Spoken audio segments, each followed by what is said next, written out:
buddy, don't you roll so slow. Just how can I roll when the wheels won't go? Roll on, buddy, put your load of coal.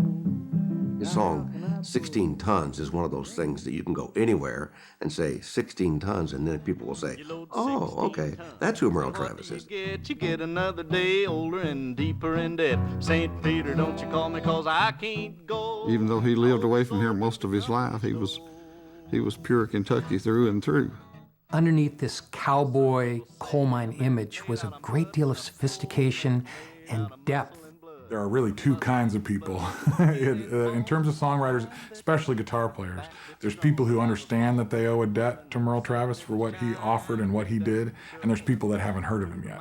Merle was certainly a ringleader in that style and in that look that has become synonymous with country music today. He was the first and foremost Merle. Deeper in debt. St. Peter, don't you call me, 'cause I can't go. I owe my soul to the company store. I was born November 29th, 1917 in Rosewood, Kentucky. Rosewood, by the way, is in Muhlenberg County. If you look for that on a map, you'd never find it. It's not there. But you'll find Greenville. It's the county seat. It's in southwestern Kentucky, almost exactly between Nashville, Tennessee, and Evansville, Indiana. I never lived in any other county in Kentucky but Muhlenberg. It's one of two places I've been in this country where you can be there and tell this is where the music comes from. Merle Travis was a world-class musical citizen. I would have to think at any point in his life, and especially I would think as a young listener, as a young musician, he must have been a sponge. Arnold Schultz was an African-American picker that came out of Ohio and Butler County, Kentucky, over across the Green River. According to his family and all, he traveled a lot back in the early days, the teens and the 20s.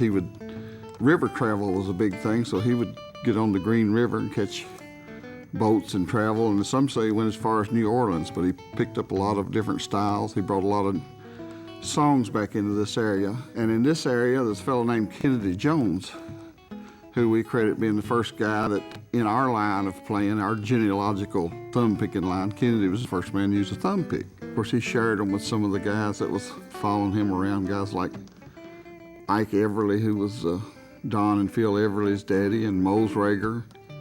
And those two guys, they wanted to do what Kennedy was doing. Merle came around, I guess, to learn from Mose Rager and my father. Merle gives Dad a lot of credit for helping teach him, actually, a few chords here and there and whatever. Now start picking the cannonball, right? Yeah. Great.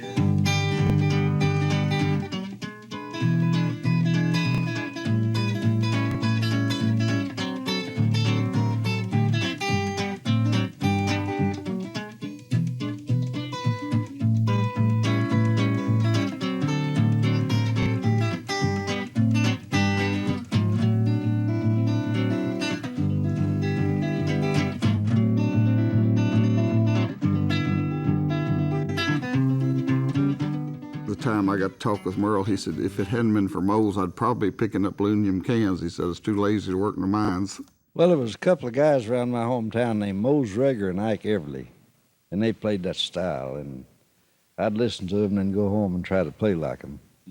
And that's where I got the style.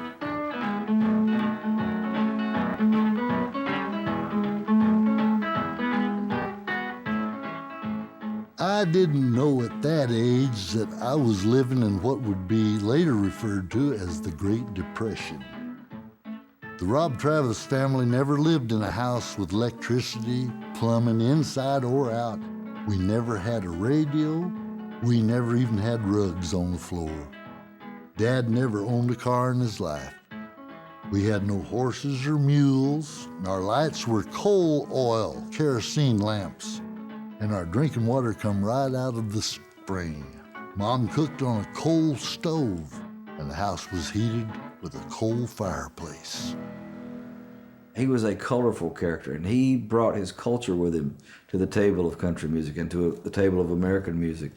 And boy, that's what made it so rich and so beautiful at that time in country music, is everybody brought who they were to the table.